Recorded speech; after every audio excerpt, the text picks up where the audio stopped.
இந்தோனேஷியாவில் 1999 ஜூலை 17ஆம் தேதி பிறந்தவர் லூலா லக்வா. 26 வயதான இவர் ஒரு இன்ஸ்டாகிராம் இன்ஃப்ளூயன்சர். டிஜிட்டல் என்டர்டைன்மெண்ட் உலகில் குறுகிய காலத்திலேயே அதிவேகமாக செல்வாக்கு பெற்ற ஒருவராக லூலா தன்னை நிலைநிறுத்திக் கொண்டார். இசை மீது லூலாவுக்கு அதீத ஆர்வம் பிறந்திருக்கிறது. 2013ஆம் ஆண்டு பெர்கி என்ற தனிப்பாடலை வெளியிட்டு இசை உலகில் தனது முதல் அடியை எடுத்து வைத்த லூலா பின்னர் சவுண்ட் கிளவுட் தளத்தில் பிரபலமான பாடல்களின் கவர் வெர்ஷன்களை பாடி இணையத்தில் கவனம் ஈர்த்தார்.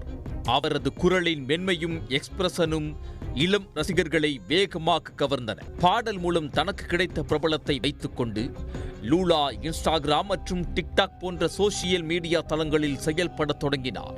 நடனம், beauty tips, vlog, fashion, life style போன்ற உள்ளடக்கங்களில் வீடியோக்களை பதிவிட்டு வந்திருக்கிறார். அவரது பேச்சின் இயல்பும் நாடகத்தனம் இல்லாத அணுகுமுறையும் இளைஞர்களிடையே அவரை வேகமாக பிரபலமாக்கியது. இதன் விளைவாக இன்ஸ்டாகிராம் மற்றும் டிக்டாக் தளங்களில் சேர்த்து சுமார் 3.3 மில்லியனுக்கும் அதிகமானோர் அவரை பின்தொடர்ந்து வருகின்றனர். பல பியூட்டி, ஃபேஷன் மற்றும் லைஃப் ஸ்டைல் பிராண்டுகள் அவரை விளம்பர முகமாக அணுக லூலா முழுநேர டிஜிட்டல் இன்ஃப்ளூயன்சராக மாறியிருக்கிறார். சமூக ஊடக புகழோடு மட்டுமல்லாமல் லூலா திரைத்துறையிலும் தனது தடத்தை பதிக்க தவறியதில்லை. தி அண்டர்டாக்ஸ், டோட்டல் கோஸ் போன்ற திரைப்படங்களில் நடித்த அவர் ஹை ஸ்கூல் லவ் ஸ்டோரி என்ற சின்னத்திரை தொடரிலும் பணியாற்றினார். இதன் மூலம் இன்ஃப்ளூயன்சர் என்ற எல்லையை தாண்டி நடிகையாகவும் லூலா தன்னை நிலைநிறுத்தியிருக்கிறார். இந்தோனேஷியாவின் பிரபல யூடியூபரும் டிஜே மற்றும் வேர்ஜினியஸ் இசைக்குழுவின் உறுப்பினரான ரெசா அராப் என்பவரை லூலா காதலித்து வந்தார். இவர்கள் காதல் 2025ஆம் ஆண்டு ஜூலை மாதம் பொதுவெளியில் தெரிய வந்தது. ஒரே கிரியேட்டிவ் உலகில் இயங்கியதால் உருவான நட்பு பின்னர் காதலாக மாறியதாக கூறப்பட்டது.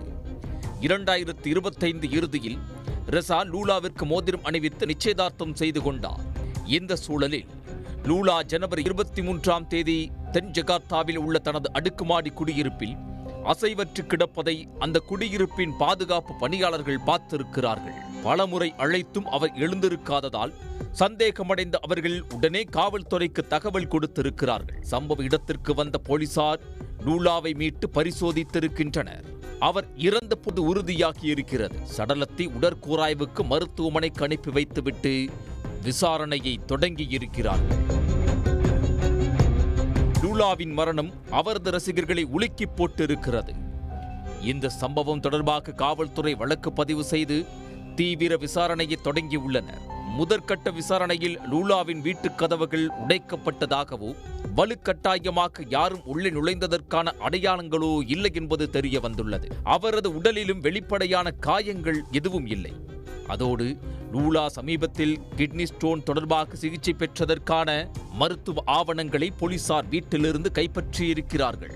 இது தொடர்பாக விசாரித்த போது ஒரு சில வாரங்களுக்கு முன்பு லூலா கடுமையான கிட்னி ஸ்டோனால் பாதிக்கப்பட்டிருந்ததாகவும் அதற்காக சிகிச்சை எடுத்து வந்ததும் உறுதியாகியுள்ளது. உடல்நலக் குறைவால் தான் லூலா இறந்தாரா அல்லது அவரின் மரணத்துக்கு வேறு ஏதேனும் காரணம் இருக்குமா என்ற கோணத்தில் போலீசார் விசாரணை நடத்தி வருகின்றனர். உடற்கூராய்வு அறிக்கை வந்த பிறகே லூலாவின் மரணத்தில் உள்ள மர்மம் அவிழும்.